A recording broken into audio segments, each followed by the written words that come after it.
All right, welcome to another great episode of the Beach Brothers Show.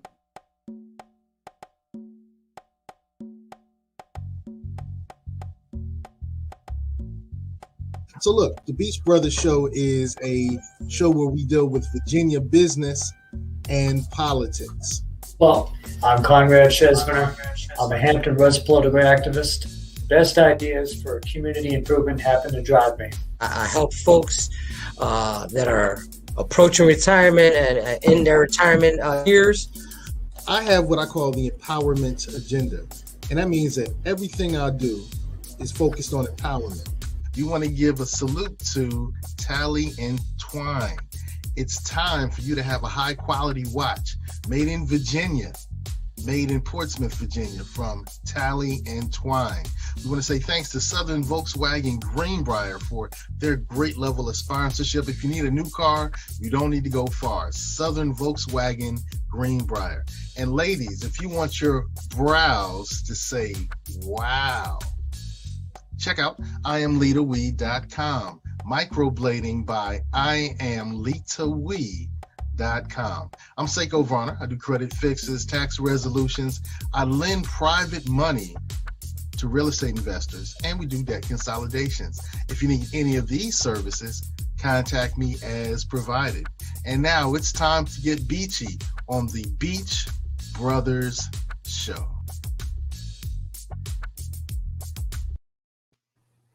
What's up, Beachies?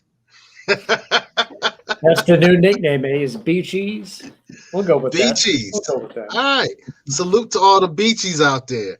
Hey, man, this is going to be a great episode of the Beach Brothers Show. I'm here with my good beach brother, Bro Khan. Hola. Khan the comrade. Mm-hmm. Hey, man, it's time for the podiums. And I think we've actually gotten a lot more interest about our podiums. It's interesting. So, who shall go first? I think I went first last time. You go first this time. Beautiful, beautiful. Well, it's time for my podium, and I'm actually going to let you stay on screen for just a moment, man. Coming up on May 8th, and then on June 8th, a month between them, are the Republican, then Democratic primaries. So, all the Democrats out there, June 8th is your day. All the Republicans out there, June 8th is your day. Now, let's talk about some of these candidates who are running. Now, I know you know a lot about the Democratic candidates, right? I know a little bit here and there. Yeah. We have Jennifer Carroll Foy. We have Terry McCullough. We have Jen McClellan. So we have two Jennifers. And we also have Lee Carter, who's been on the show. Salute to Lee. And Justin Fairfax. All right. So, yeah. Did we miss anybody? I don't think so. All right. And now let's look at the Republicans. We have Amanda Chase, Kirk Cox, Pete Snyder, Glenn Youngkin. So here is the meat of the story. They're on two different dates. And so I know some of you are like, well, I'm a Republican. Oh, I'm a Democrat. Well, the deal is, particularly for Virginians of African descent, but for all Virginians as well, you have the ability right now to choose one of the two people who may end up as your governor, one of the two people who may end up as your lieutenant governor, one of the two people who may end up as a couple of the other positions. I can't remember all of them right now. I think the one we need to focus on at today's podium are lieutenant governor and governor. So, here's the deal. This is not about a party. This is about empowerment. So you have the ability to choose who might become the Republican candidate. You have the ability to choose who might become the Democratic candidate. We need to play both sides of the fence. If we want empowerment, we need to find a person that's going to rock with us. And here's the great thing about it. Now is the time we can start talking to these candidates and saying, hey, I'm a licensed, registered, legal voter in the state of Virginia. What are you bringing to me on the table? Oh, my agenda is not on your agenda. If you want my vote and those who I can influence, you need to put me on your agenda. You need to put my concerns on your agenda, or else me and my compadres will go someplace else. This is not the time to really think, I'm a D, I'm a R. This is the time when you can become empowered enough to make sure that your interests are a part of a campaign. Now, I know that's a radical thought to some people. I'm a Democrat. I can never. I get that. I get that. But once you wore diapers or some variant, you know what I'm saying? So what I'm saying is grow up politically. Grow up politically. This is a chance for you to make sure that your issues are on the candidate's campaign. Grow up politically. And that's my podium for today. So coming up soon, June 8th, Democratic primary, May 8th, Republican primary, the empowered voter, the person seeking empowerment, the person looking to truly change their experience and the experience of those like them and the experience of the entire state are not going to get trapped in these D or R's, these red or blues, these Cowboys or the Washington team. I can't even think of what they're called now. So the Washington football team, yeah. The Washington football team. So get empowered, get on code, and focus on empowerment. And that's my podium for today. Hey, I'm Seiko Varner, Mr. Empowerment. One love to our beautiful country of the United States of America. Peace out to Brooklyn. 2 up and 2 down for VA, OHIO to Columbus, Ohio, and all surrounding areas. And we love you. Peace. And I'm done. And you're frozen. Now, time for me to take up I was afraid that I might be a little frozen. Am I still frozen? No, you're good. You're good right frozen? now. You're good. You're good right now. Keep going. Because I see the thing that says the Wi-Fi is a little low, but bear with me, please, because this is an important topic to me. So I hope you guys can get the full breath. Tuesday night was a politically active night in Virginia Beach, and there was a school board meeting there. And beyond that, there was also some activism. That activism came from an outspoken mix of parents and politicians and party officials within the rightward-leaning political persuasion. At the top is a national organization called No Left Turn in Education. Here is their mission statement: to revive in American public education the fundamental discipline of critical and active thinking, which is based on facts, investigation, logic, and sound reasoning. There's a Virginia chapter to this organization. Its president is Joanne Moran. She ran for school board last year in Rose Hall against Jessica Owens. She received 81,700 votes, which is pretty sizable compared to my own 52,500 I received running for Rose Hall City Council seat. So she has a good following. Moran's group formed a rally on Tuesday night right outside of the school board building. Notable groups to also attend: the Tidewater Libertarian Party, the Virginia Beach Tea Party, the Virginia Beach Republican Party. There were party leaders there like Bill Curtis of the Republicans, Robert Dean and Bill Duke of the Tidewater Libertarians, and Diana Howard of the Tea Party. Important politicians and candidates in statewide races were also there. Eric Ray of the Republicans spoke. Merle Rutledge running for governor spoke. Winsome Sears running for lieutenant governor spoke. Len Davis running for lieutenant governor spoke.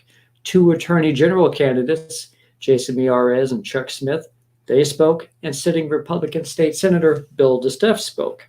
They're all Republicans, and they all want your support, both in spirit and in votes. But remember what they were there to oppose: equity-based curriculums and critical race theory. To use a phrase that had them big mad, CRT is an attempt to understand how victims of systemic racism are affected by cultural perceptions of race and how they're able to represent themselves to counter prejudice. Does that strike you as outside the realm of education? It shouldn't. Think back to what we were taught in school: civics, the rights and duties of citizens in our society, our forms of government, our ideologies.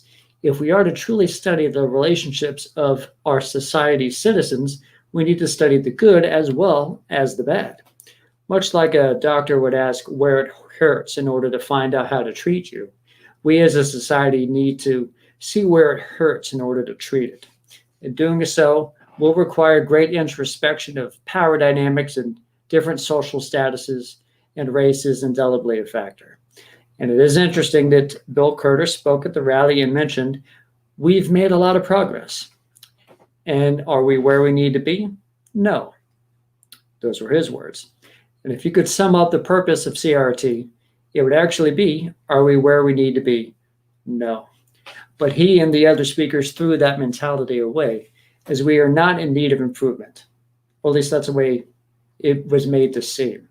Republicans are out in force today running against all that, and it tips their hand that they aren't actually a party to be useful on the forefront of societal improvement. By nature, they're sort of scared of the need to change and vote accordingly. So this is not a moment to feel dread and anxiety in societal introspection, and anxiety over racial topics will stop needed reform of policy and thought.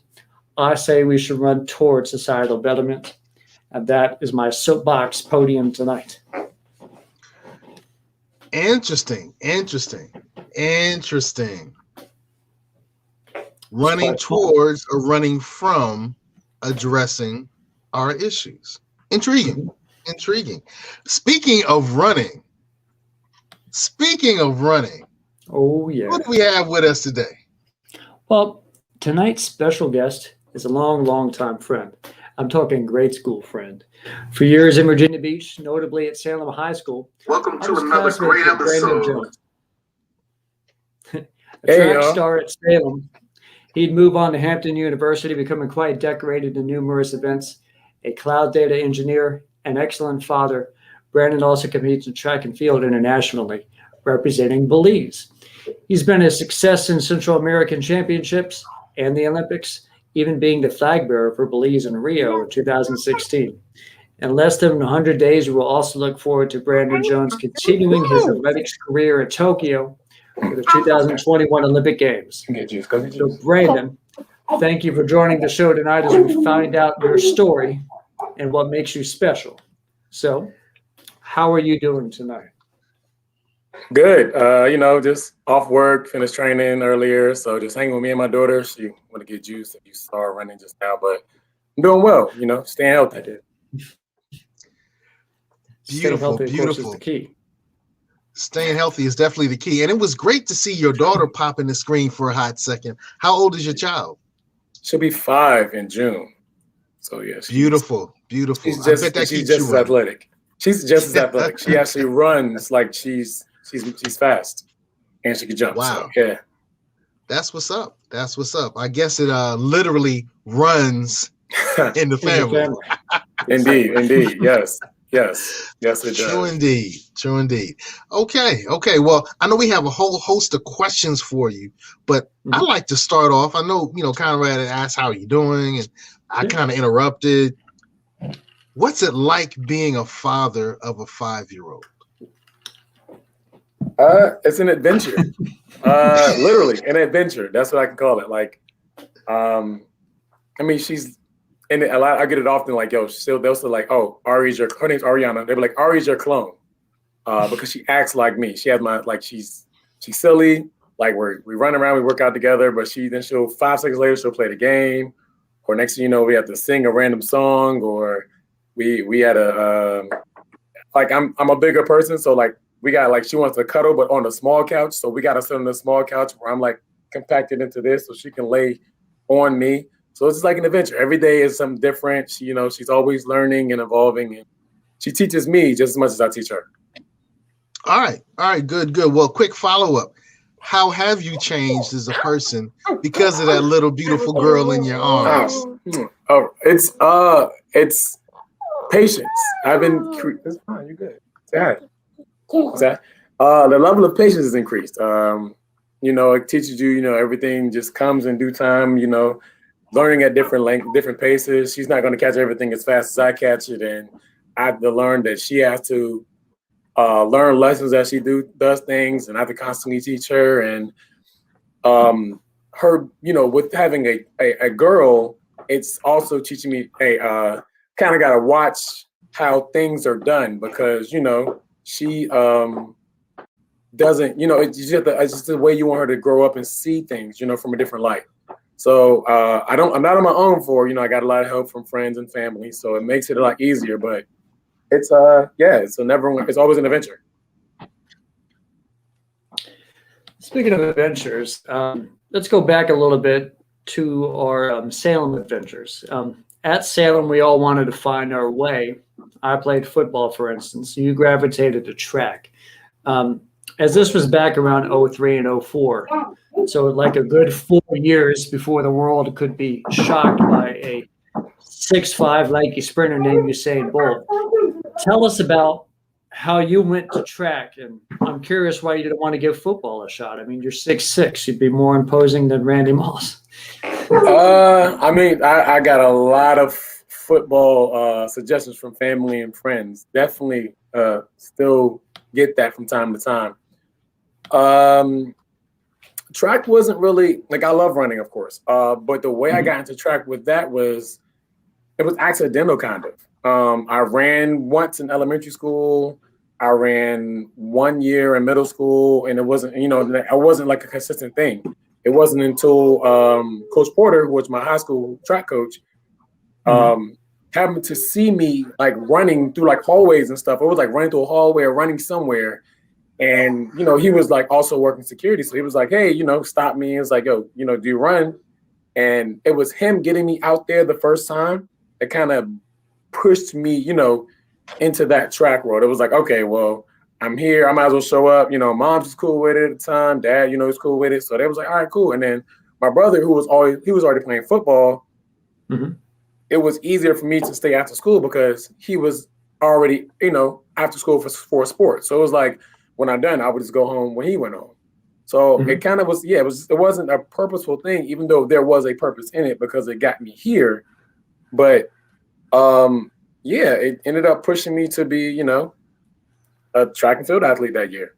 And that was 16 that year? Yeah. Mm-hmm.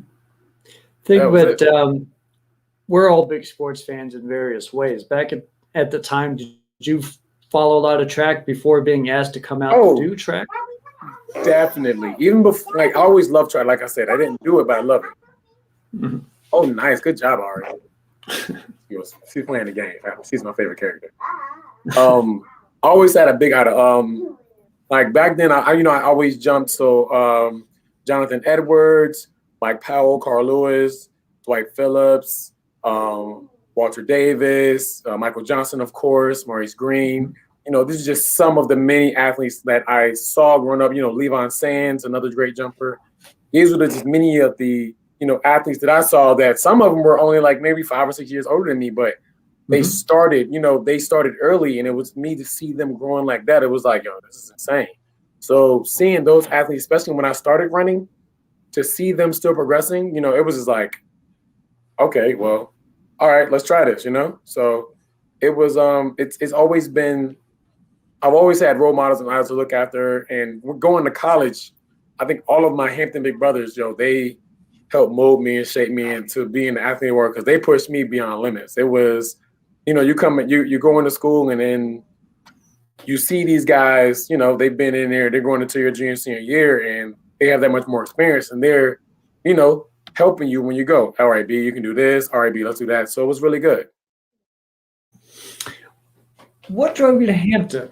I asked that because when you're at Salem and you get asked to actually start doing track by Coach Porter, at that moment you were like, you know what, I can do this collegiately. And then what was I want to pick an institution to study at, and how'd you pick Hampton? Man. I can answer that. Go ahead.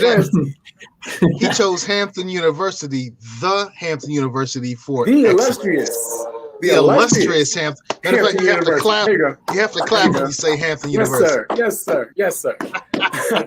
So Yeah, but so what ended up happening, so after high school, you know, I hadn't fully committed to a school. You know, I had some schools that I wanted to go through, and what ended up happening is I hadn't fully committed. So I remember I ended up I moved out of my mom's spot. I lived with my aunt, hadn't had a school to go to, and my mom took it upon herself, and with my older brother, is that she had submitted my SAT scores and my information. I knew that was coming. Boo, here he goes.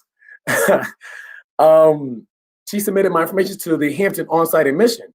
So I didn't know. So one day she called me, was like, hey, what are you doing? You know, I'm at my aunt's house. She was like, well, I'm about to come pick up you and your brother on that side. So I'm thinking she's coming over, you know, to come get, you know, take us to eat, something like that. You know, they come over. So it's the summertime. And she took me to this building, and we walk in the building, and she looks at me and said, oh, by the way, you about to enroll to school. And I was like, oh. And I was like, oh, for real? I was like, where? She's like, oh, you're going to Hampton with your brother. And my brother, Stephen, he's looking at me like, pretty much it. So, you know, it ended up happening so last minute that I didn't have room and board. So I ended up staying with my aunt and my brother, getting an apartment together. And, you know, it just kind of worked out. But between her and my brother, they pushed me to be in this position, because had they not done that, I don't think I would have gone to college or chose, you know, just made that decision so early. I might have took a year off, but I needed that push, and it pushed me, of course, to be where I am. I'm curious because there's dual lives when it comes to being in college, especially in your position. It's called student athlete. So Talk to us about how you chose your academic career, and also talk about athletics at Hampton. What was it like at Hampton? It was amazing. Choosing my academics was a bit of a struggle, only because I didn't know where exactly I want to go. Like, I love science, you know, I love physical education. I love, you know, I want to do so many things. So what I ended up going, great job, I'm proud of you. What I ended up veering towards was computers. My last year at Salem, I ended up taking a computer course where we created virtual, you know, digital resumes. So I remember I was like, okay, well, I learned that, so let's try to go computers. So I started off with computer science as my major. And then after the first year and a half, I ended up switching to computer and electrical engineering with a computer science minor. And I did that while running. It wasn't too bad. It ended up being more so where the training schedule was, I was working out at 6 a.m. And then from 6 a.m., I would go to class until around 2 o'clock, practice at 3. And like once a week, I would have an evening class. But it worked out in the schedule to where it wasn't crazy. But you also had help. Everyone had help between, you know, my teammates or my older brother and my close friends that I gained at Hampton that became like family. Everyone kind of had your back to get you through. When you're looking past the graduation point of Hampton, did you want to focus on, okay, now I want to do computer stuff? Or were you looking at other type of avenues post being a student? Nah, I definitely, even during school, because during school I worked as a technician during my school year. So it was always veering towards the computer world. What I ended up doing is that I ended up learning those, I wanted to find other things to do while being in the IT field. So I learned, you know, I was a athletic trainer for a few years while working, and then I, you know, helped coach a little bit. So it's just finding different avenues to do while I went into the IT field. But I definitely knew that I wanted to stay in the world of IT. We just saw a little bit of your highlights there. I'm curious, how do you pick your events? How do you, like, you know what, jumping is going to be my specialty, or you know what, I'm going to do long distance or sprints? How do you pick it? Well, I knew I wasn't going to do anything long because I have asthma, and anything over a lap is just not going to work for me. It's like, you know, that's my mindset was like, I'm not going to do that. The events were chosen, I guess they kind of chose me. Because going to, you know, in college and high school, especially in college and high school, I did multiple events. High school, I did every sprint from the 500 down. I did every jump, all of the relays. I got to college. I started off doing both jumps, but it ended up growing into me becoming a sprinter because my runway speed increased to the point where I could be more efficient as a sprinter. and it ended up just progressing like that. So, me being a faster jumper allowed me to jump into the sprint world, which kind of worked out both ways. Excellent, excellent, excellent. I want to talk about the business. I'm interested in the business. So I see this picture here, and you're representing Belize. So part of your family is Belizean, right? Yes, my father's side of the family is all Belizean. Yes. Okay, okay. Cool, cool, cool, cool. All right, so I see this, and then I see a GoFundMe. So I'm actually kind of interested because I love this picture. You're representing, you were in the Olympics, but I always thought that the governments paid for the Olympic athletes. So why was there a necessity, or maybe there wasn't a necessity, but why was there a fundraiser, a GoFundMe to go to Tokyo in 2018? So it's being at the Olympics, of course, things are paid for. The fundraising is more so for, so a lot of professional athletes that we have, they're unsigned. We don't have, a lot of us don't have contracts or agents that we can just access every track meet as we need to for free. We have to pay for sometimes hotels, competition fees, lodging, and then, when we're paying for lodging and things like that, you're paying for the costs of being there with food and stuff. And that's per event. So, for example, say I have a meet in, Costa Rica or something, and maybe the meet is paid for and lodging, but I have to buy the flight. And me being, father, sometimes I have to take my daughter with me. So me is not just paying one flight, it's paying for two flights, because after two, she's full price. So the fund me is more so for help me get through the season to be able to make it to the Olympics. Because once you get to the Olympics, you're good. They take care of things there. But the process getting to the Olympics, you have to pay for, those meets you have to pay for. And it's, it gets there, between the hotels and everything. Well, taking a 5-year-old, maybe a 4-year-old, 3-year-old daughter with you on these trips must be just mind expansion. She's a world traveler already, and she's not 6 Yeah, she has her own passport. Yeah, she has her own passport. She's been to a few places. Salute that, brother. Salute that. I love that. I appreciate it. I love that. So I know that your part of your family, your father's side, was from a different country. How many other countries have you visited, and how has that world traveling impacted your worldview? How many countries have I visited? Ooh. I can say at least 15. At least 15 countries. Every country I've been to, the culture has been amazing. Australia, Brazil, the whole, being in the Gold Coast out there in Australia, being out in that area, and then being in Rio, and then being, back going to Belize alone, Costa Rica.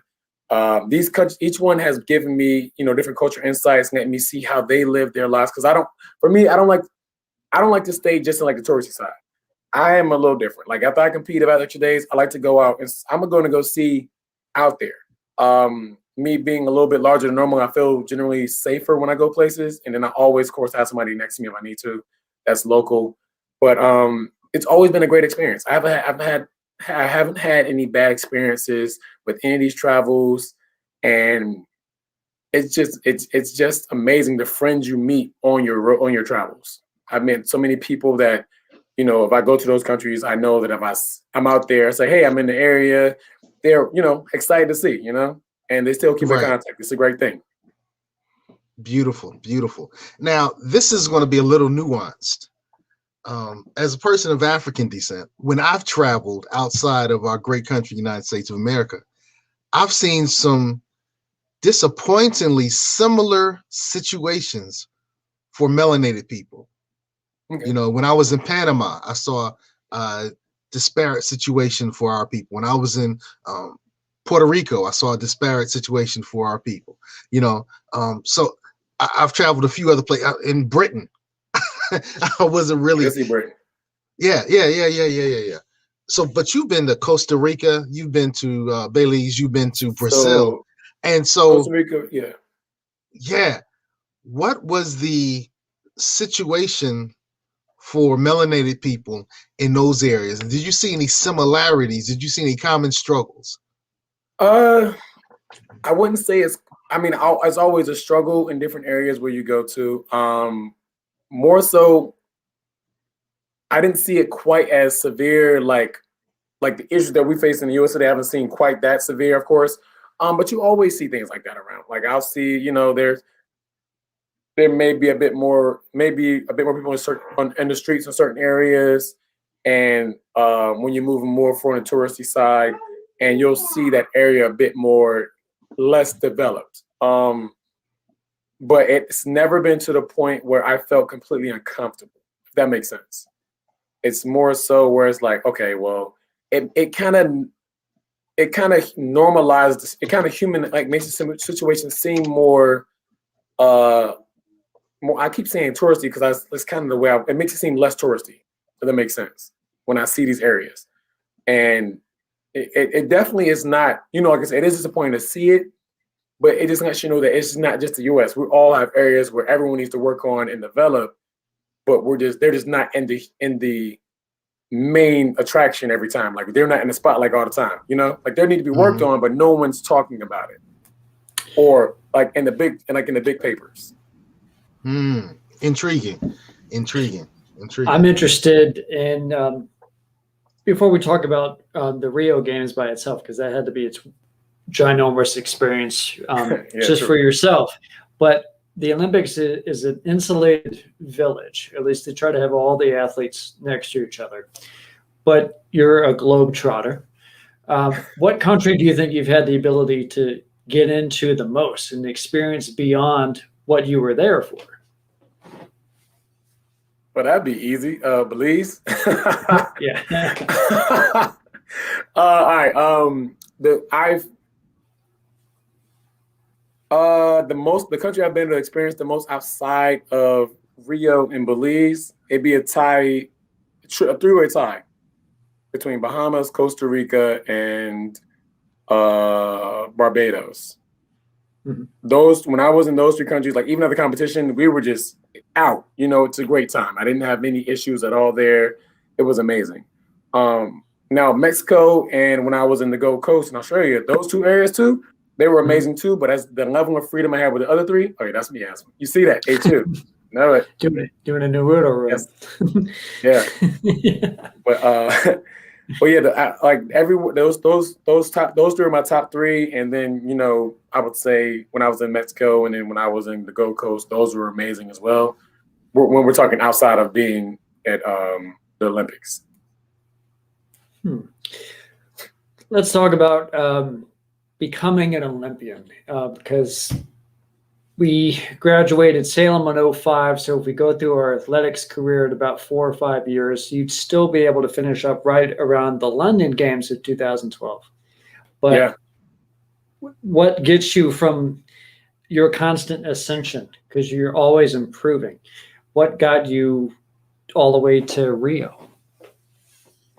I would just say hard work and dedication. I have a great coach. Coach Gray, he's actually coached me since I went to Hampton. It's been amazing. The level of patience he has and understanding with me, because especially back then, I can speak some languages. I saw that post. I saw that would caught me off guard.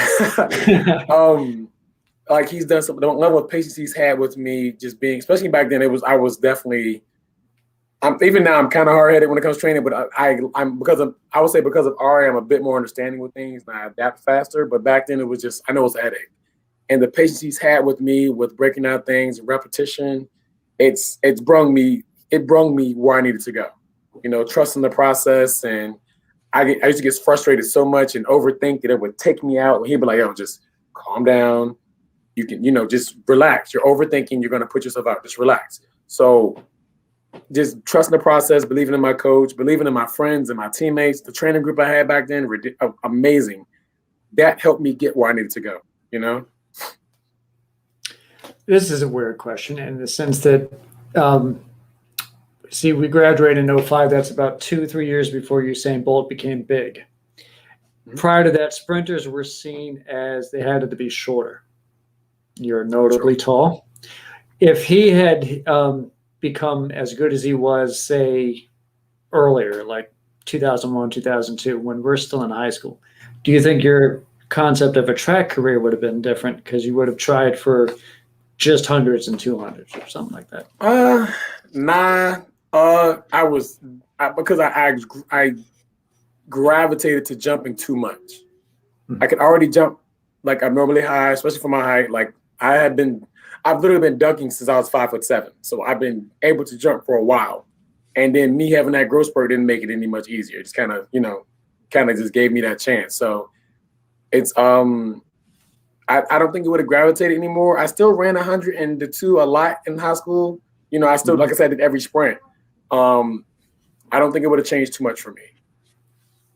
He, even back then, the 01, 02, he definitely was still a good runner. He ran the 4 and the 2 back then. He still was a 20-point runner. So he just, he didn't go crazy until, when he broke that barrier he broke and hit that time. Yeah, I think the first time he really shocked was the 972 at the Reebok in 08, if I recall. So that was right in the midst of being Hampton. Yep. I guess my next step would be, what is it about the Olympics? What is that whole experience like? If I recall, track is like the latter half of an Olympics. So talk to us about the entirety of an Olympic experience, especially for an athlete like yourself who would be at the opening ceremony carrying the flag, and then you'd have to wait like a week, I think, before your events would start. Yeah. I mean, it's like business as usual. Like you get there, you of course you're in awe about getting in, getting settled. Everyone's greeting you. It's amazing, especially your first time. You get there, you're like, this is amazing, this is crazy.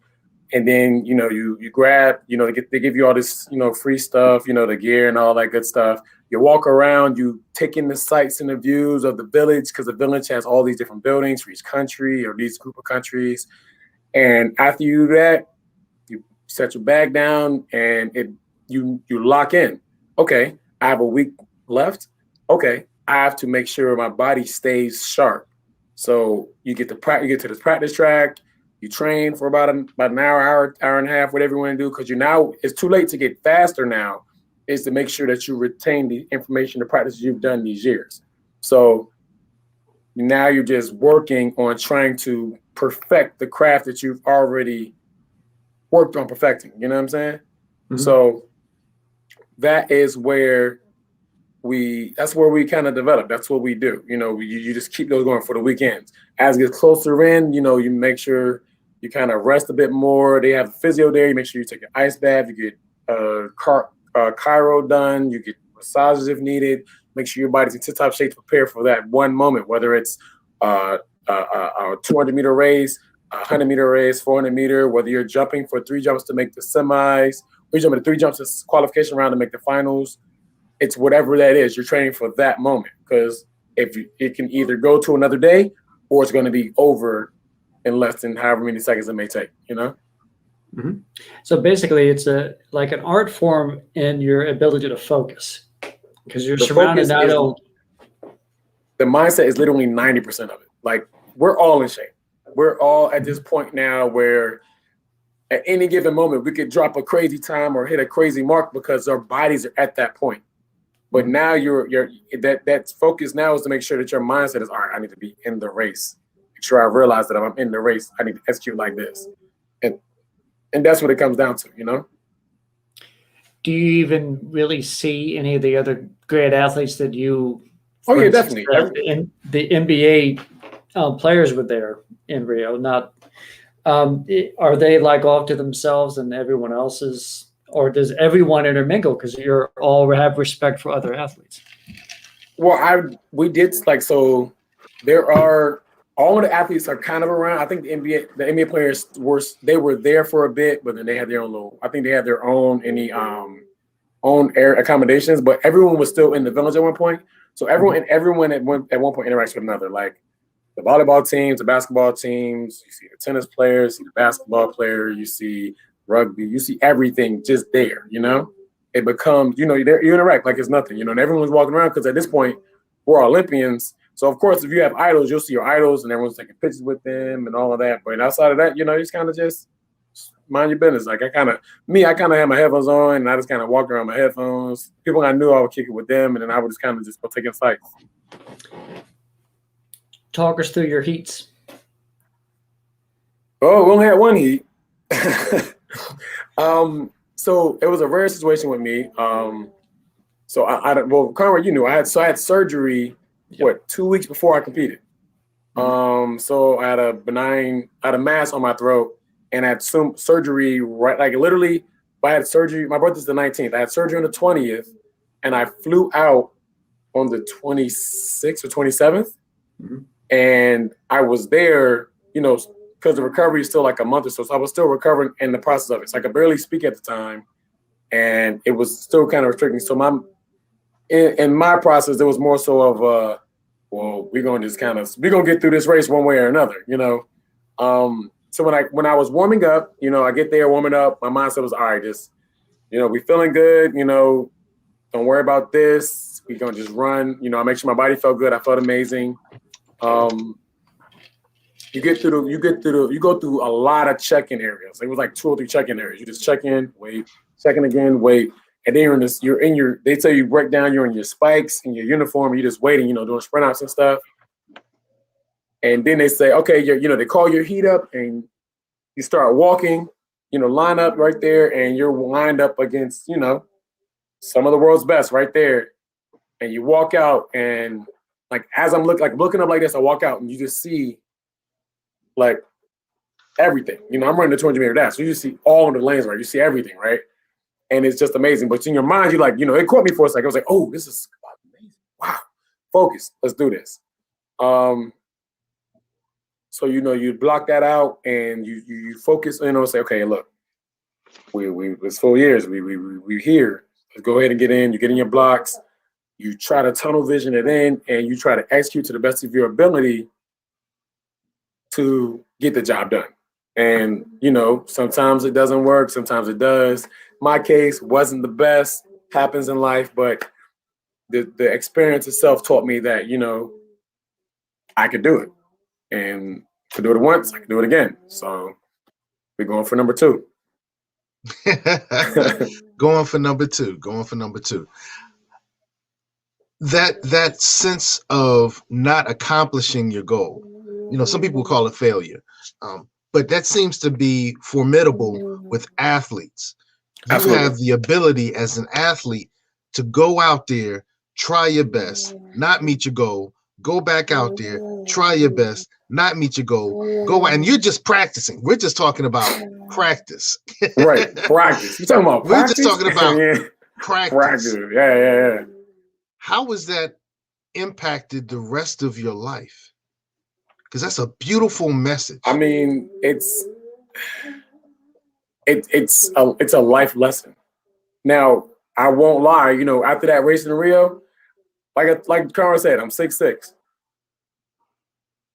As I'm walking to the call center, I forgot to tell you, my older brother showed up as I'm like, he landed and my delegate brung him there. So as I'm walking in, he shows up and he's like, yo, B. Yo, tears, right? But I'm trying to keep together as I'm walking in, right? The race over. I didn't do well. Wasn't my best race. I held it.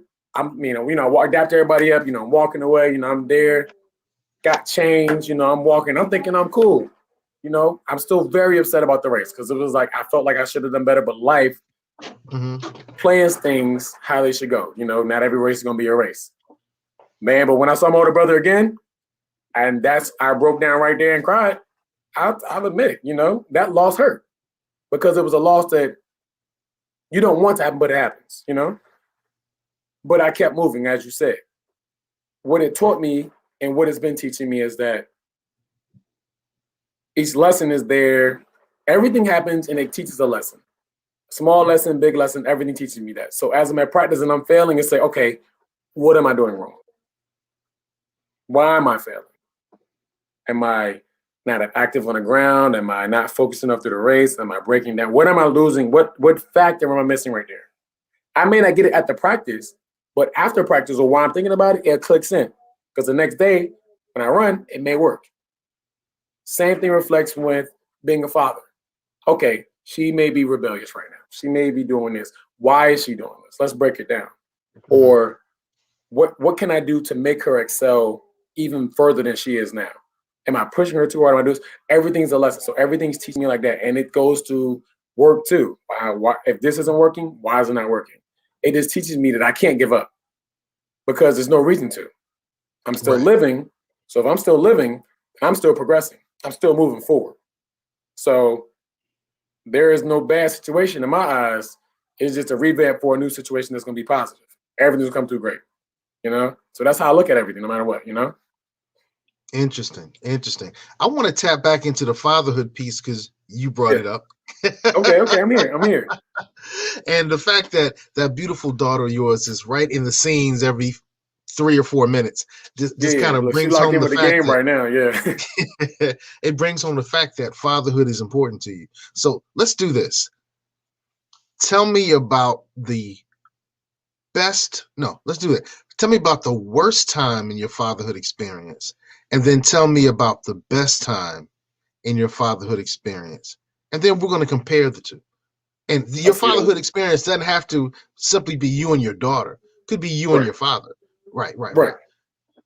Let's see, the worst time? Man, the worst time would be when my dad had to go back to Belize.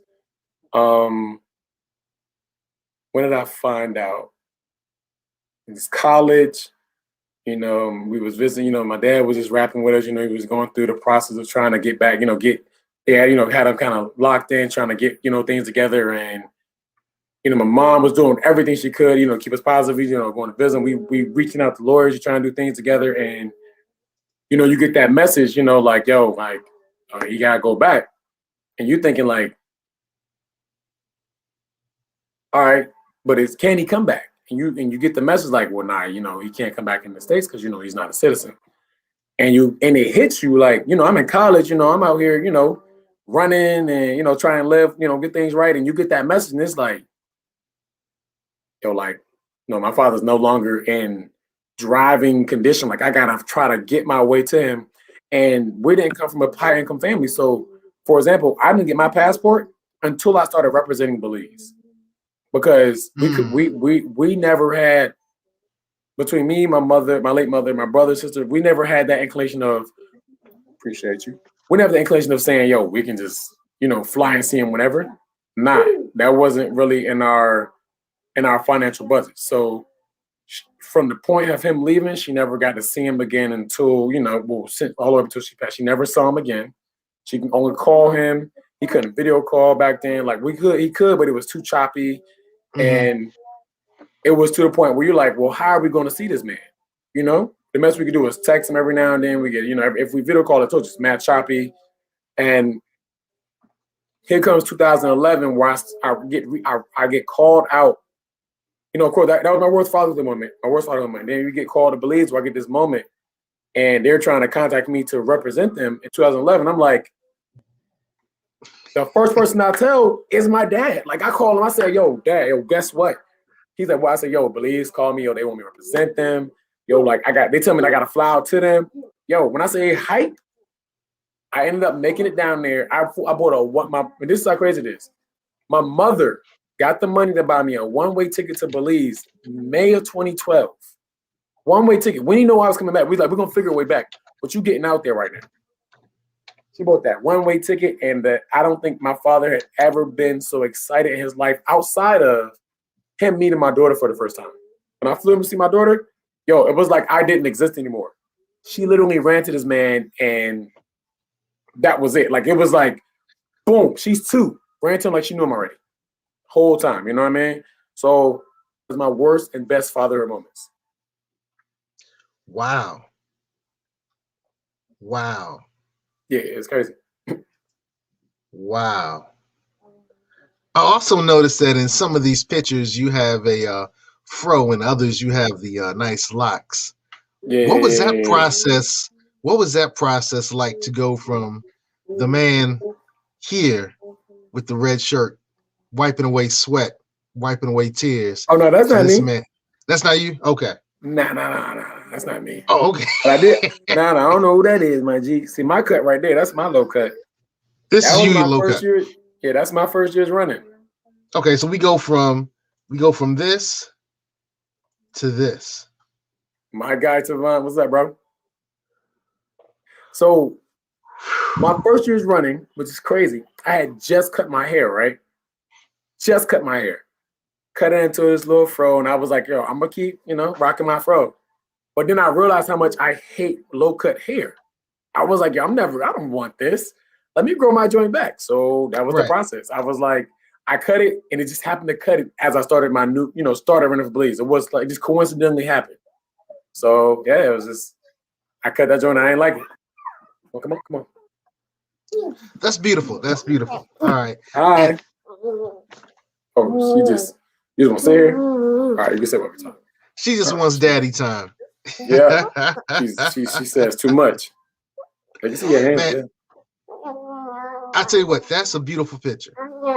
That's a beautiful picture. So, I appreciate you. I wanted to also say to Mr. Reynolds, HU all day as well. Yes, sir. Hey, he was same year as me. We 05, 013. Ogre 5, Ogre 13? Yes, sir. We wow. And that now they're like at what 19, 19, something like that, 20. I don't know. They're out there. That's crazy. That's crazy. And for those who don't know, you just don't know. You just don't know. My class was Dynasty. We were named after the TV show. Yeah. Yo, that's crazy, yo. Oh my gosh. Yo. Hey man, we're winding down. We have about 9 minutes left. You told us about the most challenging and the best time is your fatherhood experience. Let's give me the same question with a little twist. What's been your best time and your worst time in the business of being an athlete? The worst times, I would say, my first year's running post-collegiate, and struggling to get to competitions and pay for them. There were times where I was in great shape, but you had to pay for the entry fees. I couldn't afford it, or I couldn't get down to the meet because I didn't have a waiting. I didn't have the money to get down to for transportation and for hotel, and I had to miss out on so many opportunities that would have benefited me. But hey, I just couldn't get there. So it kind of that would be my worst one, just not being able to get where I needed to go because there was no financial support. That was first years. I didn't really have much of a job either. I was trying to pay my own bills. Couldn't throw it both in. My best times, I really got it. Between Olympics and then, traveling around the world and making it to the point where the big meets are taken care of and getting there. And those experiences, those are my highlights. Actually, you know what? My favorite one is it's a local one when my daughter first saw me run. That was my best. I remember one of my teammates came. We're at Penn Relays, and I was running a relay for this club team. And I'm standing at my mark, waiting for a relay, and I hear Ari in the background, "Go, daddy, go, daddy!" And she's right there, but you got to pretend like I can't hear her because I don't, So she keep yelling. I'm just like this. I gotta run. Like I can't run slow. Like I gotta go.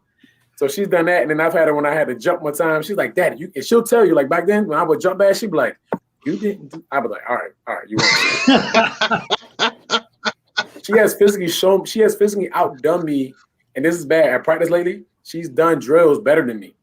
And my coach rubs it in. He'll be like, "Oh yeah, by the way, all right, come over here," and she'll do a drill, and I'll be like, "All right, I'll do it right now. I'll do it right." Yes, my own daughter, she gets me.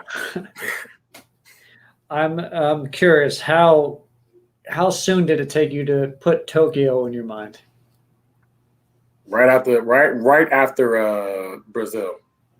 I was not satisfied, and I knew my body had so much more in it that there's no way I was going to just give up. It's impossible.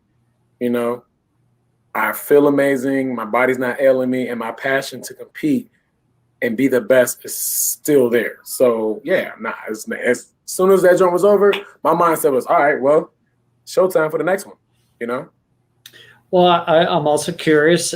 Is Tokyo one where you have a good ability to do multiple events? Yes. Yeah, actually, yes. I can't say which events. All right. We keep those mystery. Yeah, we keep those mysteries until I pop up with any type of official announcement, because I don't have any official announcements, but I have the potential to do more than one event. Yes. Will I do more? Like I said, that's the mystery too. What's going to happen. And how many good 757 representation you expect in Tokyo? Because Grant's pretty good. Oh, Grant's a shoe-in. We got Francina. I think LaShawn's still training. You got Mike Cherry.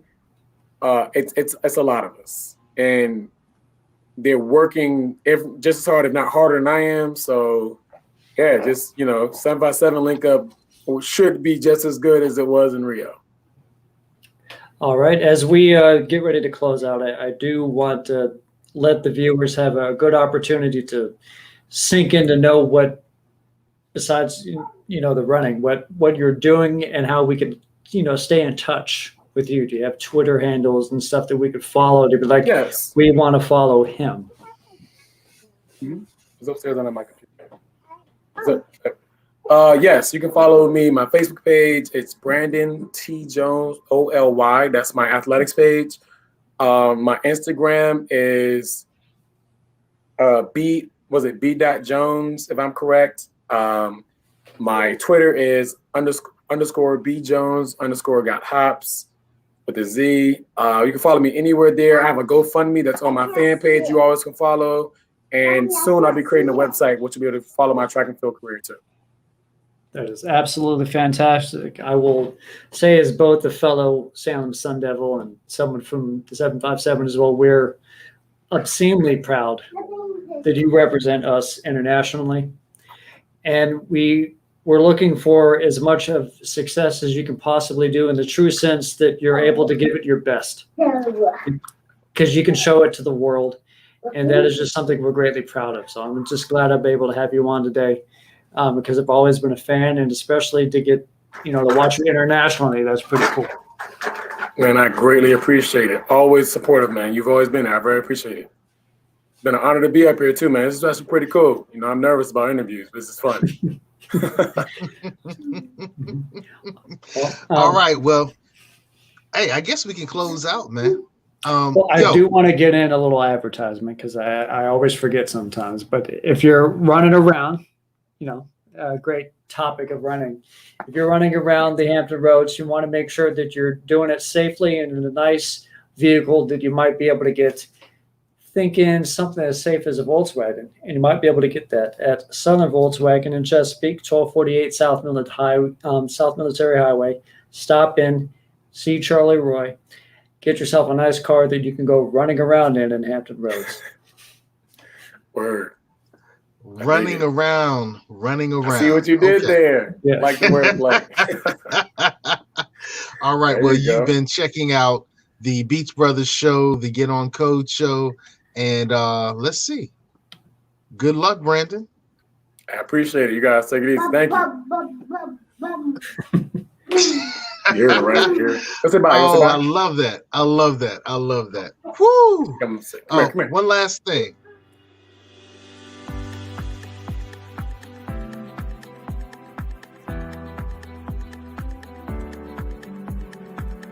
It's never too early or too late to plan for retirement. Let me show you how to protect yourself, your loved ones, and your assets from loss due to catastrophic decisions that may affect you the rest of your life. Please call me.